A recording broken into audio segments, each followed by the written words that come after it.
Hi BookTube, I'm here with video number 19 for Review Every Day in May, and today I will be reviewing The Winter Family.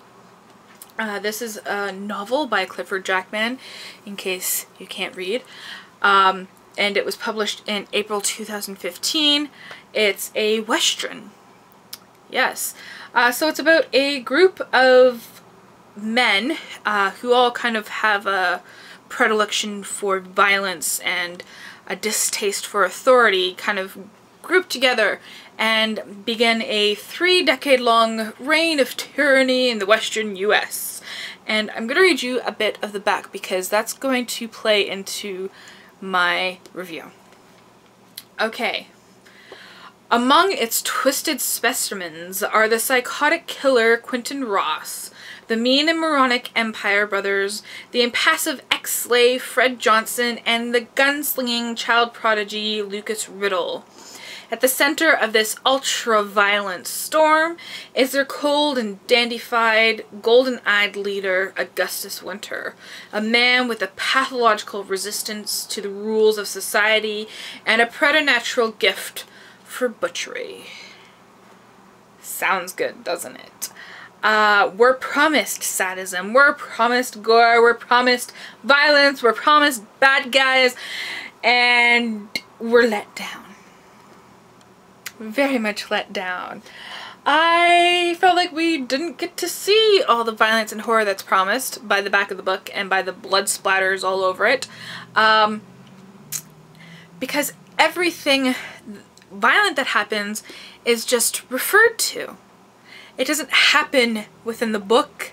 It happens outside of the scenes of the book, of the years that are removed from the book because this book skips years. So yeah,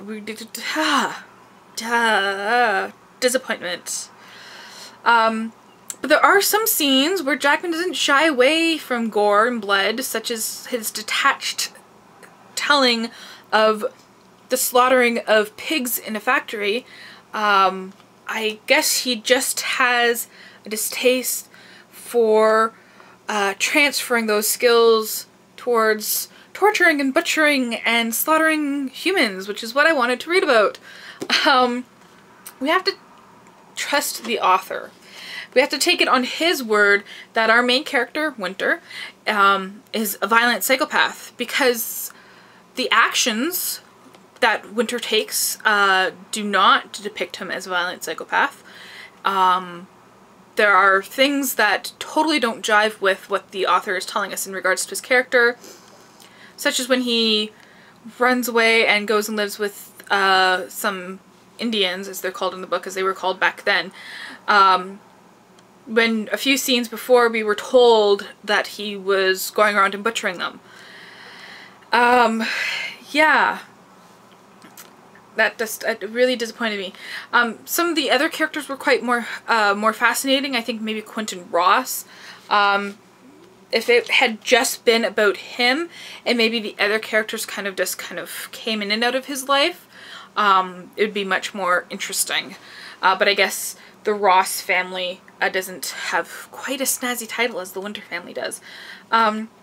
It's also, I'll show you the table of contents here, because I believe it gives you the dates, and it shows you how we skip from 1864 to 1872 to 1881 to 1891, and finally we end up in 1900.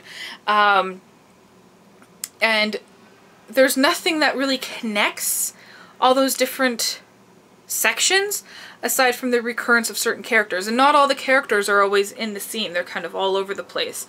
And there was nothing cohesive about the whole thing, which I think was disappointing, because it says a novel, not a series of stories. And there was one section about Chicago, which is strange because that's not, from what I know, part of the Western world, and felt really kind of unnecessary. It was kind of like, what's the point of including this scene? Yeah, so I think I might have enjoyed the book a little bit more if I wasn't led by whatever marketing team suggested that they put this blurb on the back promising you violence and butchery. in ultra-violent storms. I do have to say there was one violent scene at the end, but you know, that doesn't make up for a whole almost 300 pages before it of hearing about violence instead of actually witnessing it. So yeah, overall disappointing read. Let me know if you've read this, if you have any recommendations for better westerns, and thank you for watching.